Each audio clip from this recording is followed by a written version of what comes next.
Spirits podcast, a boozy dive into mythology, legends, and folklore. Every week, we pour a drink and learn about a new story from around the world. I'm Amanda. And I'm Julia. And we are so pleased to have our new friends Lexie and Megan on the show. Lexie, Megan, welcome. Tell the conspirators who you are and what podcast you make. Thank you so much for having us. I am Megan. I am an Assyriologist, so I specialize in the cultures, languages, literature of ancient Mesopotamia.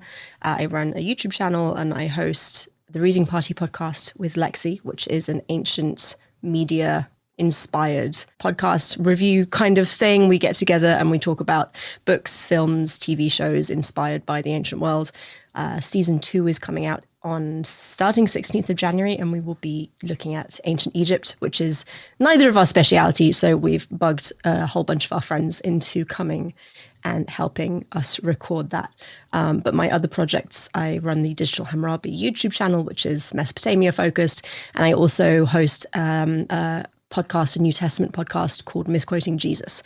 So I spend a lot of time reading a lot of ancient stuff. It's the best life I could have. That honestly sounds like the dream. Oh, we love it. And I am Lexie. I am the other half of the Reading Party podcast, which was a really fun thing that we decided to start because we complained that we didn't, do enough with the ancient world, obviously. But yeah, on the side, I actually work at UCLA, but that's not important. What we care about is the fact that I actually host 2 other podcasts. I host the Legacies of Ancient Persia podcast, which is all about the reception of ancient Persia.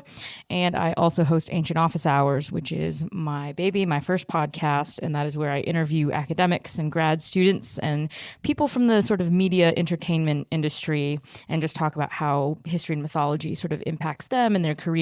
And it's been pretty cool. And Amanda's even been on it, so that's been pretty fun. So check out that episode eventually when it comes out, which I don't remember is when, but it'll be there. Hopefully at this point it will be out, but we're excited regardless. And Lexie, people might recognize your voice from our Iliad and Homer episode. So if you haven't listened to that one, hey, pause this, go and listen to that one. And then you can come back and enjoy some urban legends. Good stuff. I have an absolute non sequitur of a question for Megan before we get into the urban legends today. Megan, is the popular conception of the Code of Hammurabi correct? Not really, no. Okay, good. There's a lot of academic debate about what it actually is. It's not like what we would call, they're not normative legislation. It's not, a judge wouldn't sit there and say, oh, look, it says on the law code that this is what has to happen. There's a lot of debate over exactly what it is.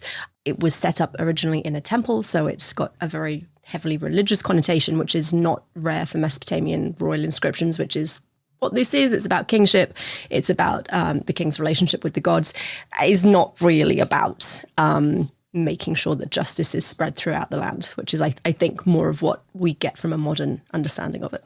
Yes, as I learned in 6th grade, eye for an eye, and then that's what everyone did. And you're like, not really, but okay. There are a fair amount of people who think that it's a record of actual legal decisions. And we do have a couple of law texts, legal texts that do match up quite closely with what we see on the Stele of Hammurabi. So it's not, I'm not trying to say that it's completely removed from reality, but it's definitely not this kind of federal judicial system that I think we're more used to in the Western world.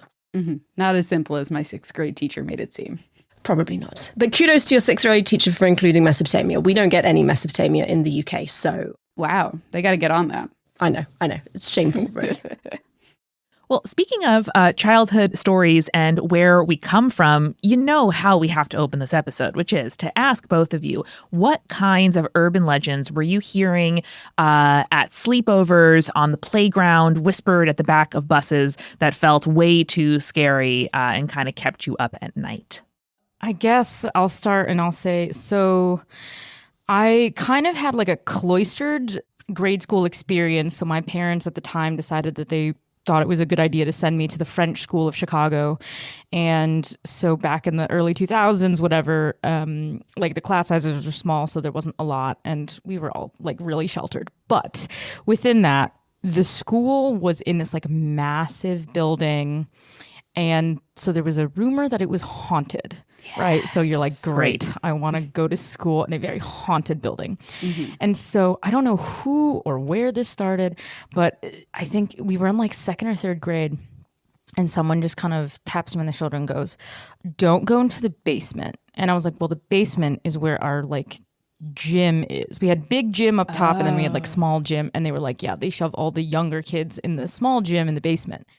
I thought you were going to say, well, I'm a small child. Why would I go into a creepy basement to begin with in this school? But no, the fact that you were obligated to go into the basement, bad. Yes. So they were like, yes, go down here. And you have to spend like an hour of your time in this small gym. And then they also that year, for whatever reason, decided that, you know, our music classes would be in the room next door to the gym, which was even creepier because it was like a small cave-like place. And so I was like, okay, why? Why do I not go there? And my friend was like, so there was once a man. He was like a janitor and he was miserable. And apparently, I don't know how this came about. It was like the most fantastic thing, obviously, when you're like in second grade. But she was like, oh, yes, he was an immigrant. He came from France and he tried to get into this school and he couldn't make it. And so he became a janitor. And then, like, he was so miserable. And, like, there was a fire in the school, apparently, and he died in it. And so because of his, like, inability to get into the school, he then decided he would haunt the basement. Sure. It's a logical progression. And I was like, okay, great. I don't love this. That's a lot of lore for elementary right. school. And I was like, this That's is wild. a lot. And they were just like, oh, yeah, so he haunts the basement and don't go there.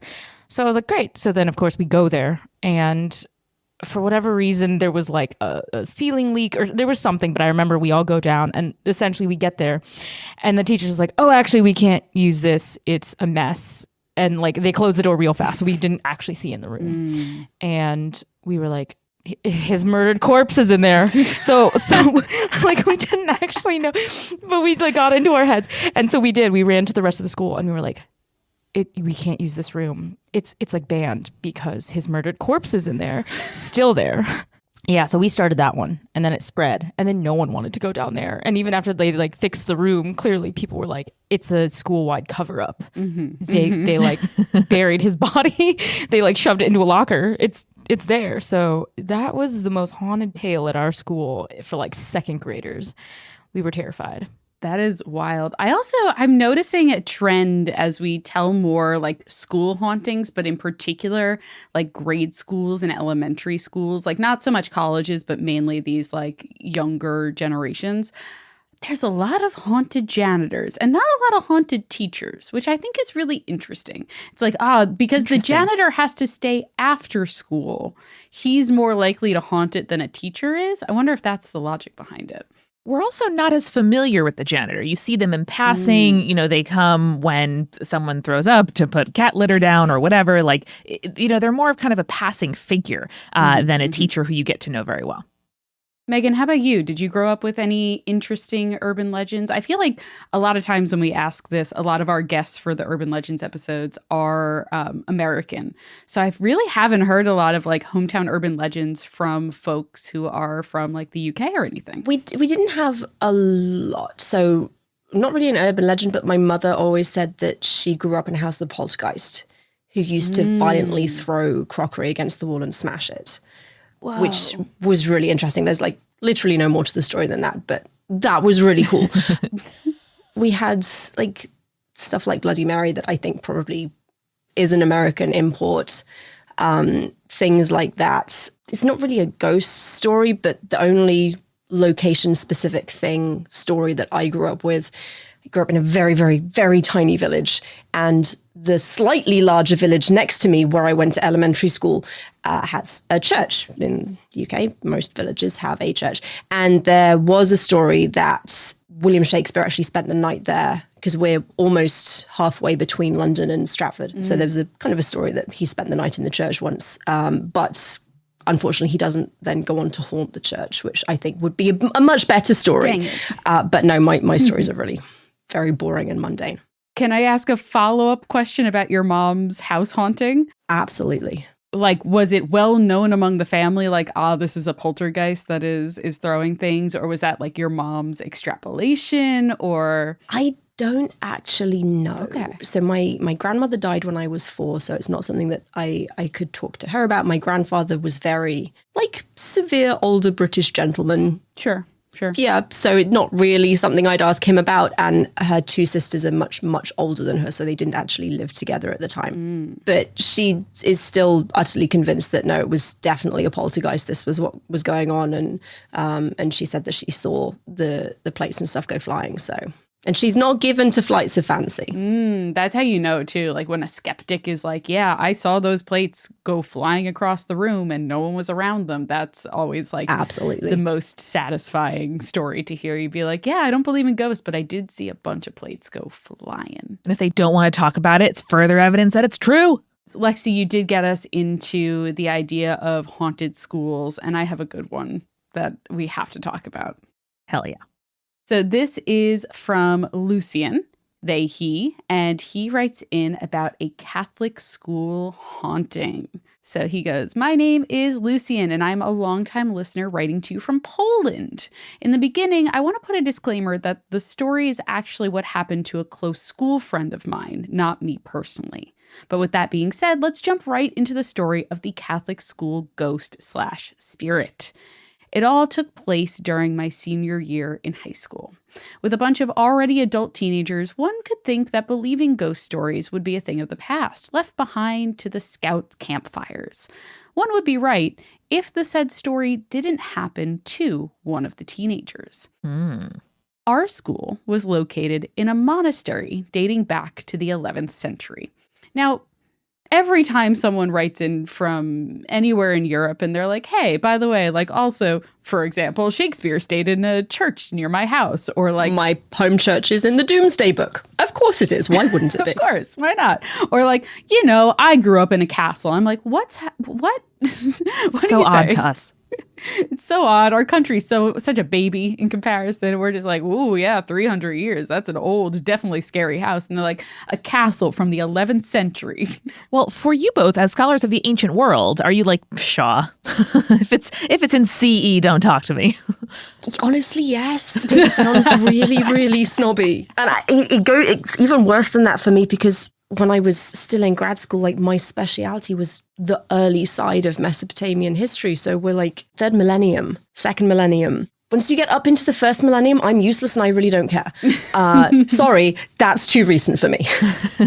Too soon. You know, I used to be much more snobby, but 2 things happened. 1, all my friends ended up being Assyriologists and Egyptologists who study things that are older than ancient Greece. So then I was looked at as like, well, yours are so young. And everyone makes fun of us because, you know, they're like, Greek and Latin, so easy. Why didn't you choose, you know, one of the languages where it's just squiggles? So I can't really talk since I'm the young kid. But then also, having done my master's, I ventured even further into the future. So I did stuff around sort of the Byzantine period. So that's getting into like 1453, which is positively childish compared to what these people study. So I've become a little less snooty about it. Lexi, you had popes running around during that period. We shouldn't even be talking about it. So I'm like, oh, okay, fine. A little younger. Lucian goes on to continue that, as they said, the monastery dated back to the 11th century. With a building this old and a bunch of elderly nuns running around, obviously there was a myriad of ghost stories passed down from one generation of students to another. The story my friend M lived through would eventually become one of them. 'Twas almost Christmas. The break had already started. I want the rest of the email to be in verse. It's not, but I want to read it like it is. All of the students left the school to happily doodle away until it was time to go back. Well, almost all. Most of the people living at the dorms had not yet left, opting instead to leave the day before Christmas Eve. The time was nigh. It was the evening of December 22nd. Just the next morning, all the girls, as the dorms were only for them, would leave to spend time with their families. A cold, dark night was nearing itself in the poorly heated corridors of the centuries-old building. The nuns had already left to sleep themselves. It was eerily quiet in the school, normally so full of life. Em had just finished packing and decided to go take a shower. The stalls were communal, and to reach them, you had to pass through the former middle school corridor, as the middle school itself had been closed. My friend went alone. Her roommate had already fallen asleep. She took her things and hurried herself, already half spooked out just from the atmosphere.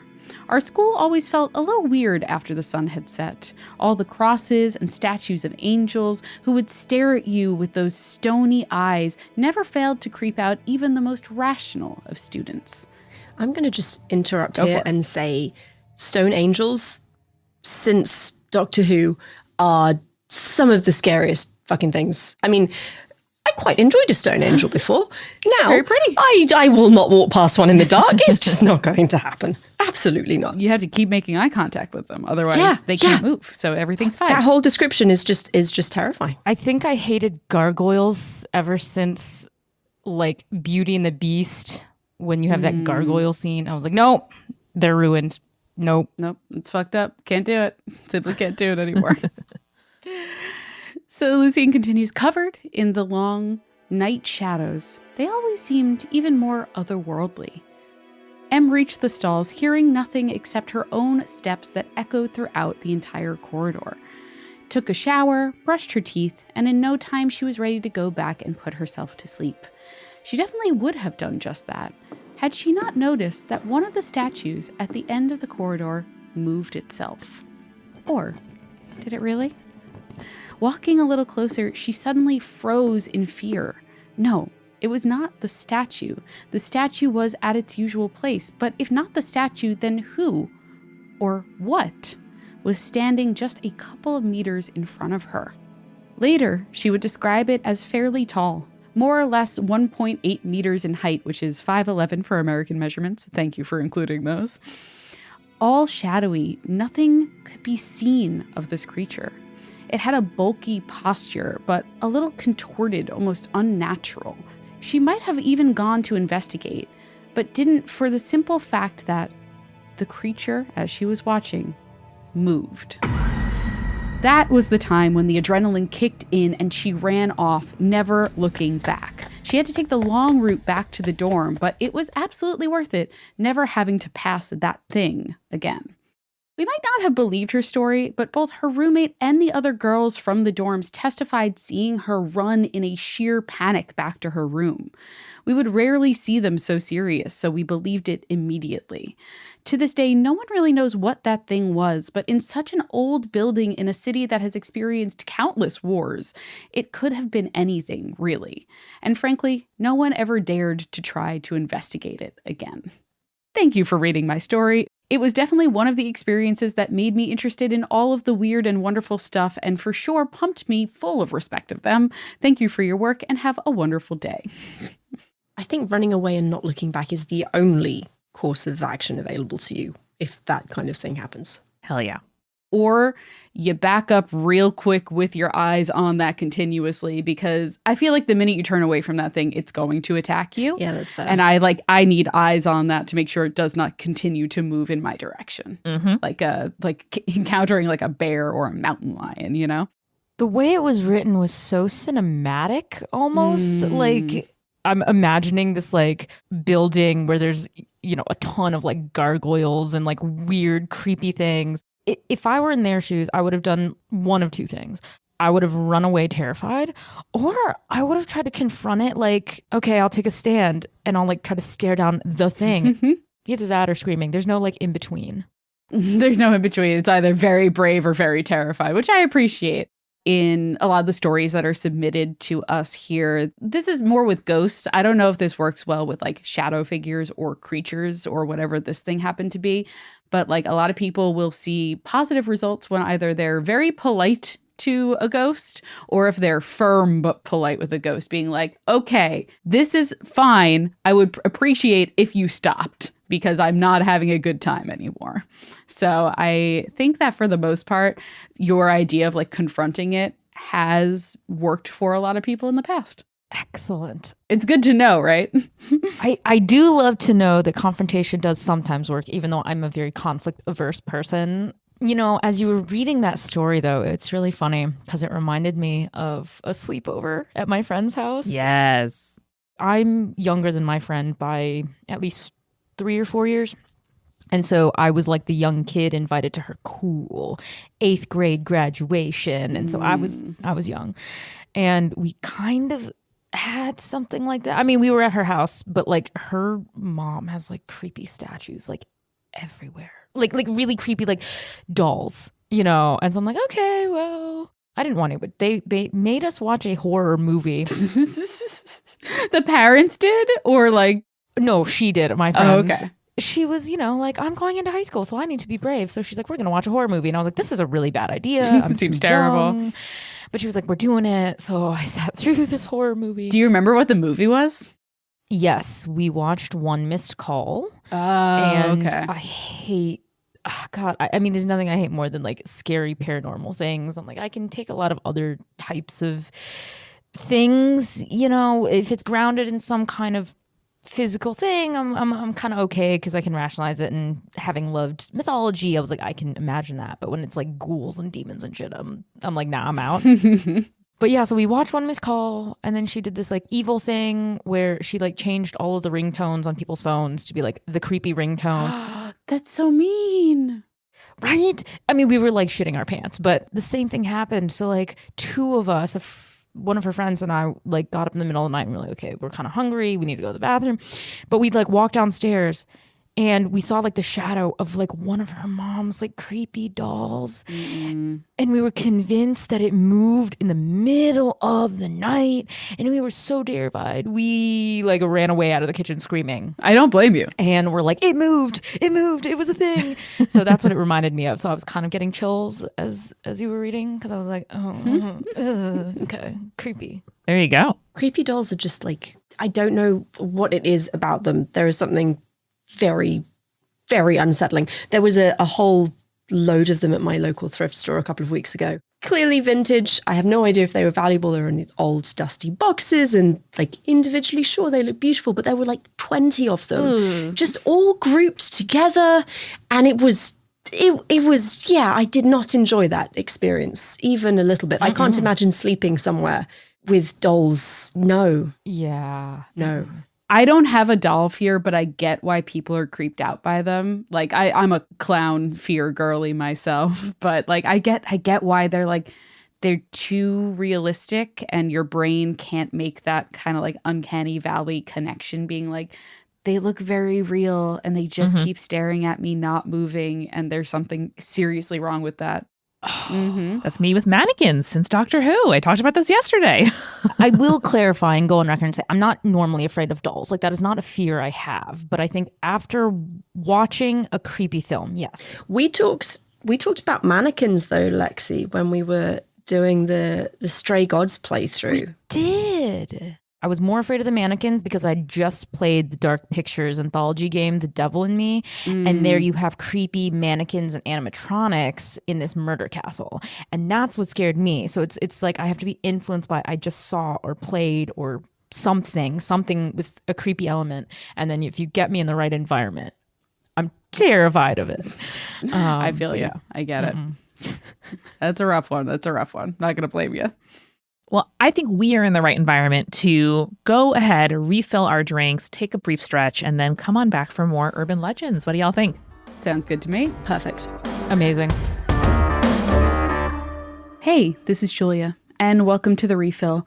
We'll start, as always, by thanking our new patrons. Hey, welcome, Megan Moon. You join the ranks of our supporting producer-level patrons like Alicia, Ann, Ariana, Ginger Spursboy, Hannah, Jack Marie, Jane, Nieselkins, Lily, Matthew, Nathan, Phil Fresh, Rico like Captain Jonathan Malachi Cosmos, Sarah, and Scott, as well as our legend-level patrons, Audra, Bex, Chibi Yokai, Morgan H., Sarah, and BM Me Up Scotty. And you too can join our Patreon by going to patreon.com/spiritspodcast and getting cool rewards like our most recent tarot card vibe check, which we just dropped for the winter solstice. So check that out. Go to patreon.com/spiritspodcast today. I also, of course, love to give you all some recommendations, and I have been on a bit of a romance kick lately. We're back at it. There's something about wintertime that just makes me love romance novels, and this particular one, I really like this whole series, but I would say start with Bringing Down the Duke by Evie Dunmore. It is really fun. It's really exciting, kind of like women studying at Oxford and then meeting their romantic match. And I've been really enjoying the books. I'm on the second one right now. I'm really looking forward to the next two. So check that out. That is Bringing Down the Duke by Evie Dunmore. I also want to tell you about some shows here at Multitude. Hey, have you checked out Tell Me About It yet? Tell Me About It is a game show about proving that the things you like are actually interesting, hosted by Adil Rafai of Hello from the Magic Tavern and Hey Riddle Riddle, as well as our own Eric Silver. Adil is playing an eccentric billionaire who forces guests to come on the podcast to prove that their favorite thing is actually the best through a series of wild games and challenges put together by audio butler Eric. Think of this kind of as podcasting taskmaster or a really in-depth conversation about something that your friend is super into. And the high scoreboard is filled with some of your favorites in all of podcasting, like Janet Varney, Jenna Stieber, and Jeffrey Craner, and so many more people. Amanda and I have both been on it. I talked about Greek mythology. So check out Tell Me About It, the most fun podcast run by a multi-billionaire. And that's true.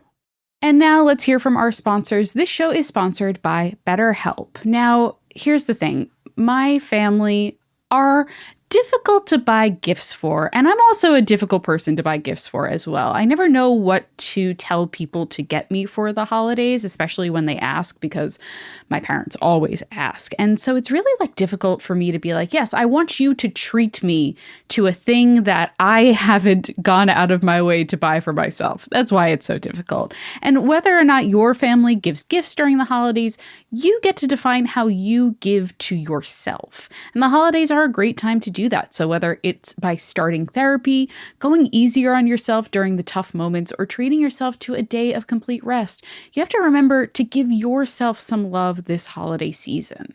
Now, I know that therapy is something that I really appreciate that I get to go to and discuss every single week. And it is something that I would definitely miss if it wasn't in my life anymore. It really helps me deal with the stress of work and life and everything in between. And I am really grateful for my therapist. And if you're thinking of starting therapy, give BetterHelp a try. It's entirely online, designed to be convenient, flexible, and suited to your schedule. Just fill out a brief questionnaire to get matched with a licensed therapist and switch therapists at any time for no additional charge. In the season of giving, give yourself what you need with BetterHelp. Visit betterhelp.com/spirits today to get 10% off your first month. That's BetterHelp, HELP.com/spirits. Now, I have to admit to you that when winter rolls around, I tend to go out to eat or order in a lot. And it's, not always the best for me in terms of just getting myself active in the kitchen. And I have tried other meals before, but the taste of the food just it really didn't do it for me until I tried Marley Spoon. And listen, I love to cook, and this episode is sponsored by Marley Spoon. Marley Spoon knows that bland food is boring, so they created the best tasting meal kit money can buy. And with our code SPIRITS, you can get up to 25 free meals. And with Marley Spoon, you can choose from over 100 delicious recipes every week, from stuff like Cajun spiced chicken to poached salmon to butternut squash gnocchi, one of my favorites, to a vegan burrito bowl. And many of the dishes are completely customizable. So if you're looking for vegetarian meals or family-friendly dishes or low-carb options, Marley Spoon has the food that you want to eat. And I really love Marley Spoon because, again, it gets me to get into the kitchen, and rather than do takeout, I am eating these delicious meals that I know that I made myself. And, there's something that I'm left a little proud about when I finish cooking it and I sit down and I eat it. I'm I made this myself. It's incredible. And with meal planning and food shopping taken care of, making delicious food at home has finally become, effortless. Marley Spoon has flexible plans, endless options, and different ways to personalize, so cooking at home fits easily with whatever your lifestyle is. Plus, with Marley Spoon, you aren't locked in long term. Marley Spoon's flexible subscription allows you to edit, pause, or cancel your boxes anytime.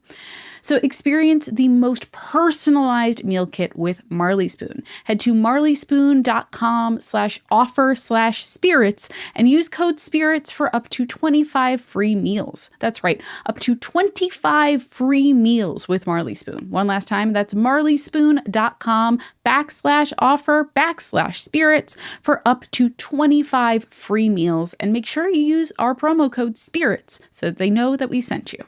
Now, did you know that the holidays can create even more waste than usual? Every year, Americans throw away 25% more trash from Thanksgiving to New Year's.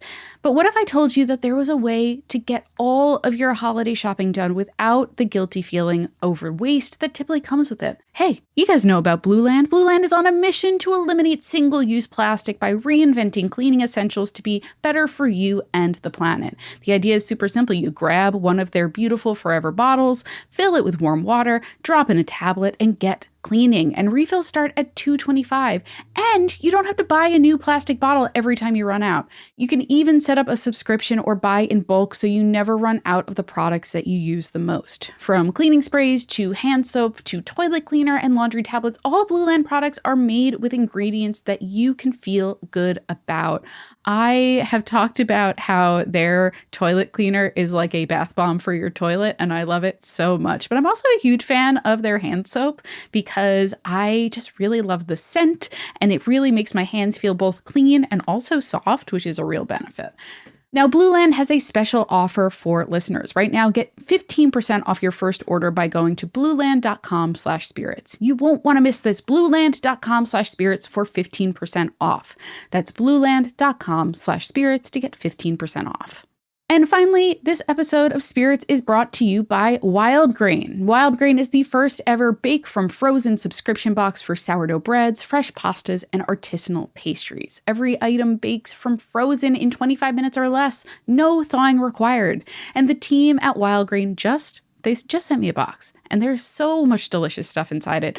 I am kind of obsessed with their big chocolate chip cookies that they sent me. They are so good. Like, imagine a Toll House chocolate chip cookie, but just ginormous and 100 times more delicious. They are so freaking good. And I cannot talk about Wildgrain without talking about how good the croissants are. They are truly so delicious and so easy to make. Like, the baking process is so fast and easy and so perfect for lazy weekends, like a lazy Sunday where I will wake up to the smell of baked goods because Jake wakes up before me and he's already popped one of the Wildgrain products into the oven for me.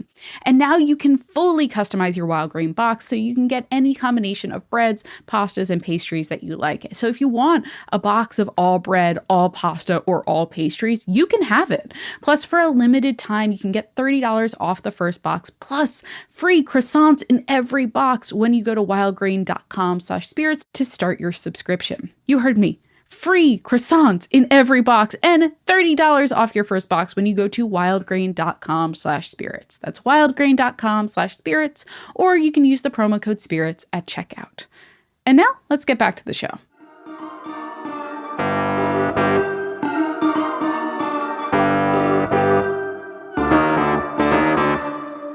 We are back, and Megan and Lexie, I know that when I'm hearing about scary stories in the dark and whatnot, I like to imbibe in a nice cocktail to really get me into the mood. Have you guys been enjoying anything recently, whether that's cocktails, mocktails, coffee drinks, etc.? What have you been enjoying lately? Nothing recently, because I have too many children and it's very difficult to sit down and enjoy a drink. Megan, how many children you got? 5. That's many Wow. children, correct? I want a 4. And so when people are like, I have too many kids, I got 3. I'm like, all right, guys, I bet you could fit in one minivan, though. So my 2 eldest are my stepdaughters, and I've got 5-year-old and 2-year-old twins. And they're all with us during the week. So it's a very full house. So I'm very lucky if I can sit down and just drink a cup of tea. which is generally my drink of preference. But when I do get the chance to drink, especially this time of year, I really love hard cider. Yeah. My personal, just absolutely adore it. And Angry Orchard is, in the US, my favorite brand. I don't know of a lot of like craft ciders in this country, but I enjoy that very much. It's been a while though. Yeah. I will say Austin Cidery. Is that correct, Amanda? Austin East Ciders with a C is their like branding. Yes. Austin East Cider is fantastic. So if you can find those, their distribution is pretty good. So you might be able to find them like in your local grocery store or like at a beer distributor or something like that. So I highly recommend their stuff. And all of their flavors are really interesting. Like they'll do like a pineapple one that's to die for and a bunch Blood of different seasonal orange, ones. honey. Yeah, all kinds of stuff. That sounds good. I will take a look. Thank you. Of course. Let's see. I think, as I said on my previous episode, I'm just a tea fanatic. I swear. I mean, living in the UK turned me British. And this is one of the many reasons I bonded with Megan, because we share a love of tea. And that's kind of our thing on our podcast. We are always drinking tea. But when I'm not drinking tea, recently in the last like 2 weeks, I've really been enjoying the hell out of a good gin and tonic. Although I will say, one place I went to didn't have gin, which was like upsetting, like very upsetting, because I was like, who doesn't have gin? So they did have to replace it with a vodka and tonic, and I'm like, that's fine, but it's not the same. No, you're missing out on a lot of botanicals there. Right, so a good G&T, and this one place kind of near my house in Santa Monica puts like a sprig of rosemary in the G&T, and it tastes so good. That sounds fantastic. Yeah. Gotta appreciate the florals that bring out the floral notes of the gin. So like if you're gonna go for a gin and tonic, make sure one, it's a super floral botanical gin. Like a lot of people tend to go more London dry for a gin and tonic. I think go as botanical as possible. And then adding an actual botanical with it is a really nice combination. Oh yeah. Love that. Delish. Megan unlocked a memory for me. I studied abroad in London when I was 19 and was very excited to be able to drink legally. And the first drink I had that I bought for myself, in an environment where I could, was a Copperberg pear cider. And it remains pear cider. I know, remains like such a sweet place in my heart. I had some recently when I was in the UK over the summer, and I was like, you know what, dude, it holds up, man. It holds up. I love it. It's very good. I was telling Megan, I think that like, yes, that was one of my favorite brands. I know it's Swedish and I could get it when I was living in Europe last year. And I think I remember telling Megan at one point, they actually import it to the States, but like only select states decided to have it. And so it ended up in like really random places that you would never expect. So like it's not in like New York or LA or Chicago even. It's in like a random place in Alabama and then Colorado, Wyoming, Idaho. It's somewhere weird. And I was like, why is it there and not here? I'll just have to go. How about you, Julia? What have I been drinking lately? I've been going more beer lately, just in general. Like if I'm going out, I'm getting a little bit more bang for my buck. Unless I'm going to like a really nice cocktail bar. It just makes more sense to like down a Tecate, if you know what I mean. You just like a Tecate with lime, good to go. And I know that like I'm going to enjoy the rest of the evening just like sipping. But I will say there is a fantastic cocktail place that is near us that does for the fall going into the winter. They have been doing a pumpkin cream cheese colada. Whoa, what is that? Creamy. I want to see if I can find it on their menu. Give me 30 seconds. On the topic of pumpkin, I generally do not like beer, but listening to you guys talk about the joys of pumpkin beer on a recent episode, I'm going to have to give it a try. It's good. It's a good entree to beer with flavors, and especially if you pair it with like a food. I don't know. I feel like such a novice at wine. It's not a thing I know a lot about or like experience a lot of. But when someone points out to me like, oh, this, fruity wine is great with this fruit, I'm like, oh my God, you're right. And I feel that way doing a pumpkin beer and like a muffin or a pretzel. It's great. If you're telling me to pair alcohol with baked goods, I am on board. There you go. Something with cinnamon. All right. So it's called the Pumpkin Head Colada. It's a cream cheese washed rum blend. allspice, pumpkin, cinnamon, lemon, maple syrup. Whoa. That's crazy. Man, I have to take you to this place at some point. We have to make it happen. Yes. I'm Yes, going to Julia, send you please. the menu right now so you can plan accordingly. Oh my God, 100%. Okay, that means that Megan, when I come out to visit you near DC, we have to go find a place that does something similar. Oh, DC has so many places. Yeah, we'll have a great time.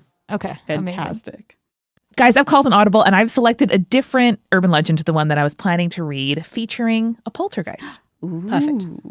So this email comes from Keen, she, her, and it's titled Haunted Door? Question mark, question mark, question mark.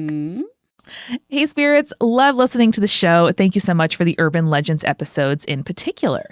I think those are my favorites because I've been plagued by spirits and inexplicable happenings since I was a little girl playing in my room with my grandfather, even though he'd passed away 2 years previous. But that's a story for a different time. Saw that one coming. The story I want to tell you today is about my first apartment that was super double haunted. So when I was 18 and had just graduated high school, I moved into a small apartment in the bottom of my grandparents' old home that my mom turned into student housing after they moved away. The apartment was new, but I helped her build it over the past year in preparation for me to move in once I graduated, so I could study at the university, but also keep an eye on the kids that were bordering in the house. A lot of the parts were found secondhand on eBay. My mom never liked paying for something new that she could instead get for free or for cheap. Absolutely. Best possible price, baby. So this apartment was a mismatch of stained glass windows, some giant glass doors from an old boat dealer, some plasterboard that was a little water damaged, and a beautiful carved wooden door painted sky blue with a brass lion's head door knocker. Can I live there? I don't know why it is. The minute you said stained glass, I'm like, oh, haunted. Just 100% haunted. Just seems like it would be haunted now that you said it. Incredible. I know, that sounds ideal. I love it. The first few days after I moved in were spent getting to know the boarders upstairs, unpacking my things, and getting sorted for uni. Everything was pretty normal until the knocking started. So one night around 8 p.m., I was sitting on my couch watching the TV when I heard a light knock at my front door, the sky blue one with the knocker. Me thinking it was one of the boarders needing help, I went and opened the door, but there was no one there. Weird. I shrugged and went back to my movie, guessing I must have misheard. The door obviously had a knocker, so people usually use that when they came to the door. I was probably just hearing the old house settle somehow. About an hour later, I heard the knock again, only this time it was louder. I got up, opened the door, nothing again. I looked all the way up the path that led down to my apartment. I looked down to the garden. There was no one there. If it had been a knock and run, Australian term for ding dong dash, I would have seen them. The hallway was too long. Is there a UK version of knock and run, ding dong dash? We just call it knock and run. And I was going to ask where this person was because uni is a very British term and I never hear it living in the US anymore. I've been reading a lot of Canadian hockey romance. And so I was like, ooh, is this in Canada? They talk about like billets and borders all the time. Yeah. This sounds so ideal. The fact that there's a garden, the fact that there's like the description of this place, if I didn't know that it was, quote, double haunted, I'd be like, I would move in there 100%. I'd be so jealous. I feel it's unfair that some people get double hauntings.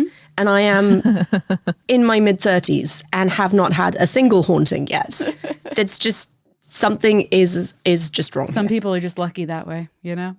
I thought you were going to say that some people have free apartments where they can work as a super in exchange for rent. And I was like, me also. Very jealous of that. So I was kind of annoyed and went back inside. Having had dealings with spirits in the past, I informed the entity I was going to bed and I would like for it to leave me alone. And it did, for the night. Over the next 2 to 3 weeks, the knocks would happen on and off. Sometimes I had guests over and they would go to answer, but there was always no one there. My girlfriend at the time refused to stay the night because she said she could hear knocks in the night after I'd fallen asleep. One night, I was in a bad mood. I don't remember what upset me, but I wasn't in the mood for pranks or this poltergeist. While trying to get some sleep, it knocked softly a few times. And I didn't respond like I normally did. Instead, this time, I chose to ignore it. The knocking got louder and more insistent. I pretended I couldn't hear it. Then it got straight up violent, banging the door physically. I could feel it vibrate.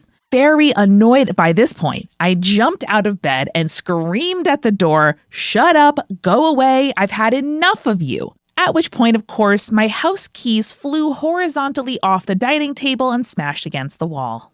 Again, politeness gets you a long way with a lot of like ghosts and spirits and stuff like that. So yelling at them is usually not going to work out super well in your Probably favor. hurt its feelings. Yeah. And it just wanted to be let in, you know? It's like an obnoxious cat that's just going to keep meowing at the door until you let it inside. Yep. Could we get like a poltergeist door? Like a cat flap, but for poltergeists? Oh. Maybe. That's a great idea. You know? But if they're transparent, do they need a flap? Well, this is what I don't Well, clearly know. it wants to be let in or let out. So maybe the flap is a And good... acknowledge. There's a gap in the market here. Yeah. Absolute gap like, in the you know, market. vampire. Because it needs to be invited then. I feel like it just more wants attention, which is why I think that a little door just for them, like even if, you know, the cat could nudge open the screen door or whatever, sometimes just like having the thing that they know is for them is enough. And I think having like a little poltergeist door at the very tip top of the door will be really cute. I mean, we could just bring back the ancient Roman custom of having larariums in our houses. I mean, they have Absolutely. like household shrines, and you know what? You could even bring in some like Irish mythology, build the little houses, kind of like for the fairies and shit. Like, let's just have larariums. And I'm actually a huge proponent. I'm like, I love the idea of having larariums in our like physical spaces. Although if you don't like ghosts or the idea of like household spirits there, then that might be an issue. But like the point of them was that they were protective spirits of the family. So like they shouldn't be scary. And like worst case scenario, like the ghost is already there. You might as well like make a little spot that's just theirs so that they don't feel like they get free reign of the house. Yeah, people do this. They have household shrines. They have Ofrend Us. Like this is a thing that people do all the time and is wise, I think, to have a place where it's channeled to almost. But let's see what happens to Keen and her poltergeist. I screamed and flung open the door, ran up the stairs to the border house, and retreated inside.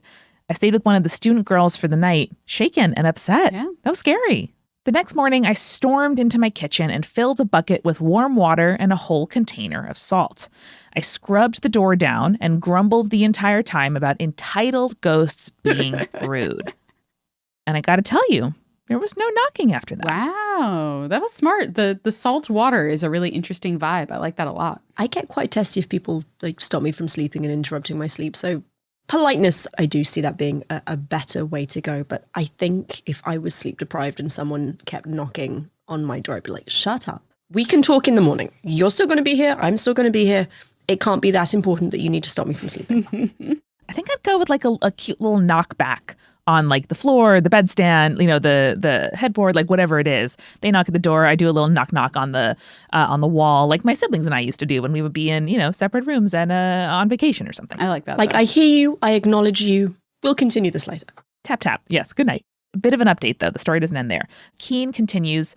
A few weeks later, my mom came to visit. Entering my flat, she noticed that the sky blue door was covered in scrub marks. My mom asked me, "Did you have a problem with the door?" I said, "Maybe. Why?" "Oh, I just wondered if you had any issues with it because the man I bought it off of told me a funny come story." on. You lead with this shit. This makes if me you're so putting mad. haunted stuff in houses, you tell people about it. Oh, God. Well, when I went to pick it up, she said, he told me that for years there'd been a ghost in their house that would open cabinets and throw their lounge cushions on the floor. But when he bought a new door, it all Weird. stopped. And that's why he was selling this one. Oh, so strange. And then you just bought it? You just left It's with a it? mystery. God damn it. I was pretty pissed with my mom in this moment, and the knocking and the fight, I told her all about it. And when I told her I had salted the door, she simply responded, "Yeah, I probably should have done that before we installed it." Yeah. Yeah. Yeah. Yeah, you should have. Now I do that for every new place I move into, ghosts or that no. makes sense. You know what? It's better safe than sorry in that regard, for sure. I don't know if it makes it better or worse, but you read that she had salted the door. I heard assaulted the door, and I was about to make a funny pun because I was like, well, I'm Gonna fight that door, yeah. Especially, I think, with a door knocker with a character, that is so evocative. My grandma had a doorbell in the shape of a sun for a long time, like a, classical sun with kind of like a face in it. It was very cheerful. I don't think it's haunted, but it feels like it's filled with personality. I think especially, like, I love a door with a bright color. I love a door knocker. I love some amount of character in a door. I expect the door to have an opinion. No, because it makes me think of A Christmas Carol and the transforming doorknob and stuff like that. That just makes sense to me in my mind. Keen also included another story that I really love called My great-grandfather's ghost doesn't like dubstep, so I just thought dwelling in this house together, I wanted to finish off with this story as well. We gotta. The house that was my grandparents' was previously owned by my great-grandparents on my grandmother's side.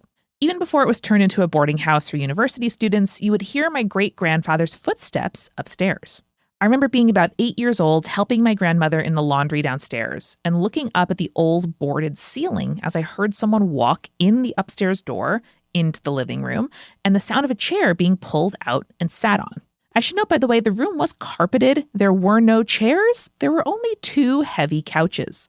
My grandmother patted me on the back and said, "Don't worry, it's just Poppy," smiling to herself, probably thinking about her father's ghost. Aw. Years later, when we turned the downstairs of the house into my apartment, I would hear the footsteps as well.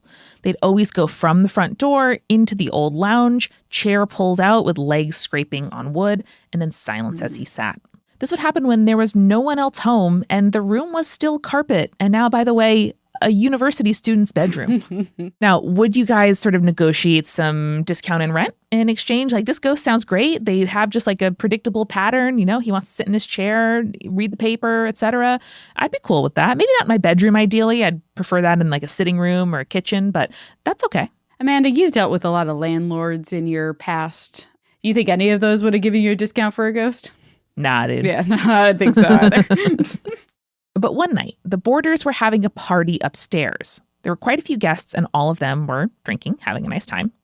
One of the guys decided he wanted to play some of his new dubstep CDs. Yes, this was 2011. We were standing in his bedroom, which used to be the old lounge, and he put the CD in the player. Then I felt a pressure on my shoulder. I immediately had the feeling that there was a spirit there, and they didn't want that music to be played. I went to say, "Hey, wait, let's turn it down," when the music blared over the system.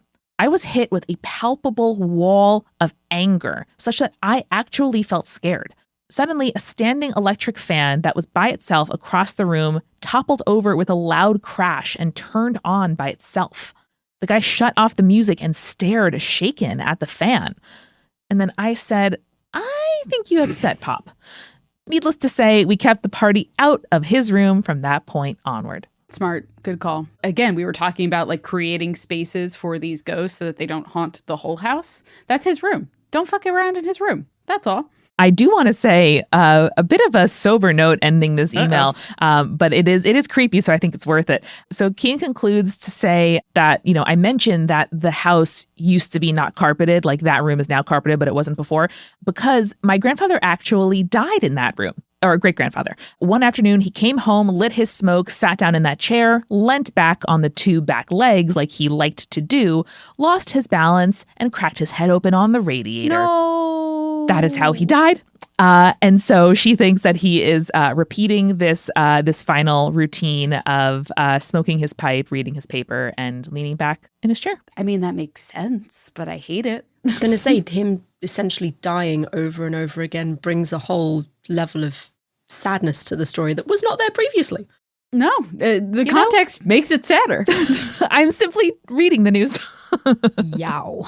I think it's really interesting the way that in a lot of stories, ghosts repeat patterns that kind of they did in life. And the fact that this ghost has his like little routine in reading his newspaper and chilling down in his little chair. I do have a final digestif, a final little treat to send us out on from Leo titled Aquarium Ghost Pasta Shark. Oh. And it's just a couple paragraphs, so I think we do have to finish with this. Okay. So Leo says, I work at Wonders of Wildlife, an aquarium in Springfield, Missouri. As I listened to the Faye episode of the podcast when you mentioned pukas, it reminded me of something I've been experiencing for years. This is the story of the bait ball phantom shark. Okay. So our aquarium opened about 6 years ago and has remained very similar with a couple changes and additions, like Chloe the 3-toed sloth. The second room in the aquarium is called the bait ball, or as the kids call it, the fish tornado, which really describes what it is. I've seen those before. It's full of herring, and for about the first 6 months, there was a male white-tipped reef shark in there with them. He was quickly removed from the tank for several reasons, mostly because it was too small for him and put too much stress on the smaller fish. I would imagine. As far as I know, he's still alive. He's totally fine, which is why I'm confused about what I've seen in the bait ball. I've been working here for a year and a half now, and several times I've walked past and seen little kids looking up, pointing, and saying some things like, "Look, Mommy, look, Daddy, there's the shark." And every so often, I'll look up and see, in fact, the shadow of a reef shark swimming around on the top of the water. Once I actually saw her as an almost physical being, at which point I could see clearly, yes, this was a female shark. I've decided to call her Puka, after the dog in Anastasia, but also apparently a fairy from your Faye episode.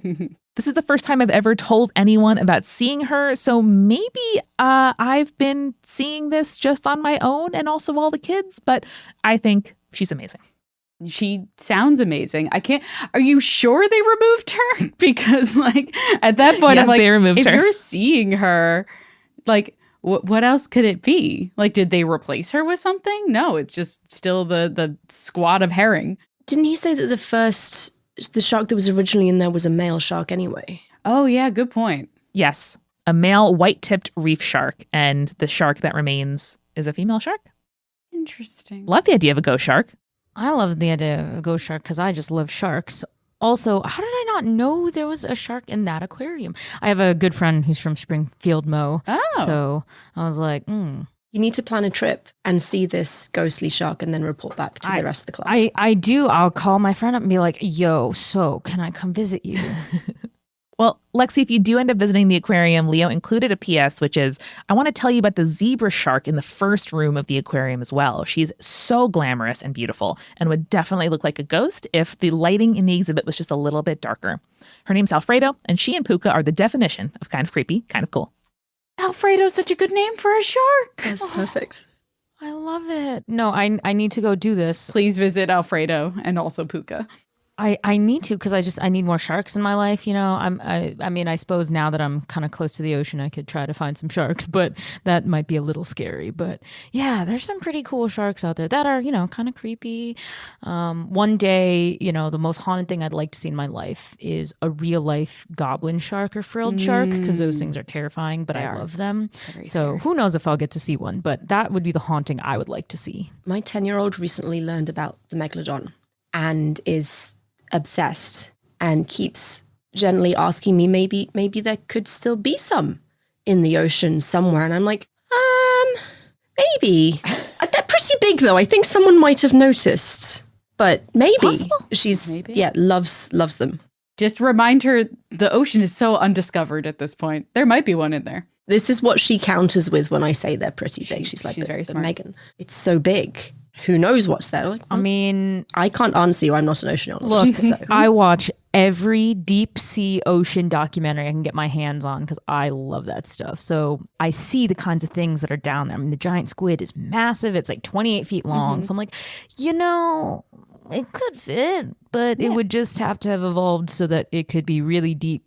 And the lung capacity would have to have been changed. So I'm like, I don't know. But, you know, if you really want to just see cool Meg stuff, just watch the movie The Meg and The Meg 2, which just came out. Possibly not with my 10-year-old. Show that 10-year-old the Meg. Incredible.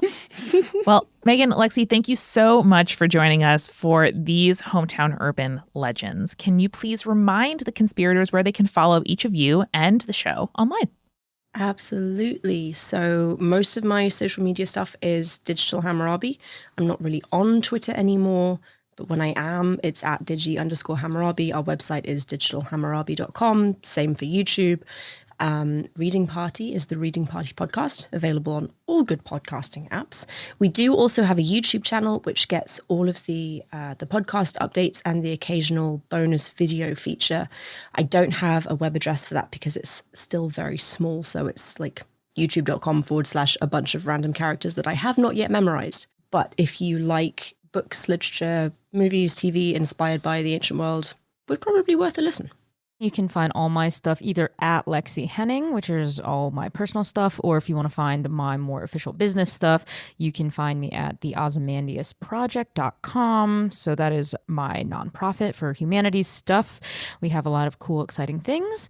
I'll just say you can find all the stuff I do, including my other podcast there. And then if you want to find the third podcast I do, well, either just type in Legacies of Ancient Persia and you will find that everywhere online, or you can go to our website, portavood.ucla.edu, and you can find me on the staff page and all of the cool work things related to ancient Persia. Yeah, and you can find most of those links in the show notes in the episode description of this episode. So check those out if you need easy access. Thank you guys so much for having us. This was a lot of fun. Been so fun. It is our pleasure. And remember, listeners, next time you hear a spooky knocking at your door, stay creepy. Stay cool.